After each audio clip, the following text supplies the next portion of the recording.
But I just think when you accept that, when you say, yeah, not many people want to see me win, but I'm going to win anyway. And here's the other thing too. There are a lot of people that don't want to see you win, but there are a lot of people who do.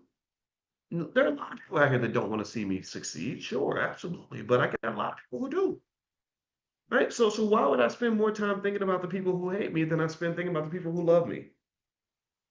Why do I spend more time focused on my liabilities than I spend focused on my assets? Do you understand that deficit model thinking kills black businesses before they're born? It really does. Because in so many scenarios, we are trained to focus on what we don't have instead of starting the conversation by looking at what we do have. Count your blessings before you count your curses. That negative thinking will murder every dream you've ever had. It will kill everything that you ever wanted. It'll make null and void anything that you ever thought might be possible for you. People can't build companies like Amazon or whatever without having a relentless commitment to positive thinking, even in the darkest of times. So don't let the world turn you into a negative victim because your mind is very powerful and that is what you will ultimately become. And I hate saying it like that. I don't want to sound uppity. I'm not trying to be mean or sound insensitive. I hope that that doesn't come off that way. But I'm older and I've had to think this thing through. And what I have found is that whenever I'm just determined to make something happen, that gives me the best chance to win.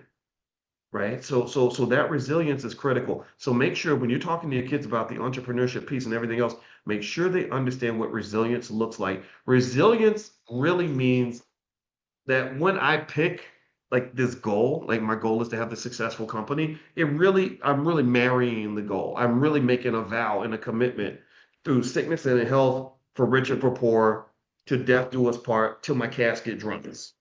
Right? That's literally like that's what I'm saying. It's like, okay, I don't know what the future is going to hold for me. Success is never a straight line. It looks just like this. And when you sort of make that commitment, then you kind of go back to your core values in whatever situation that you're confronted with. When things go well, you go back to your core. When things go horribly, you go back to your core and you remember the mission. That's really important. I see that missing sometimes.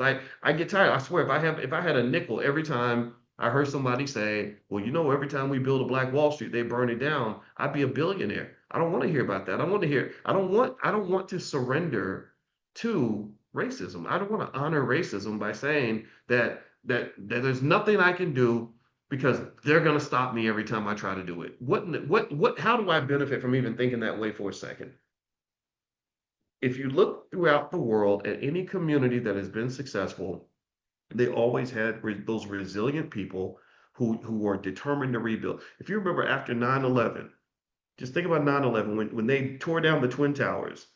What was the message that they were sharing? The message was, "Oh, we're going to rebuild, and we're going to come kick your ass." Right? In Vietnam, the Viet Cong, I told this story about the people in the North.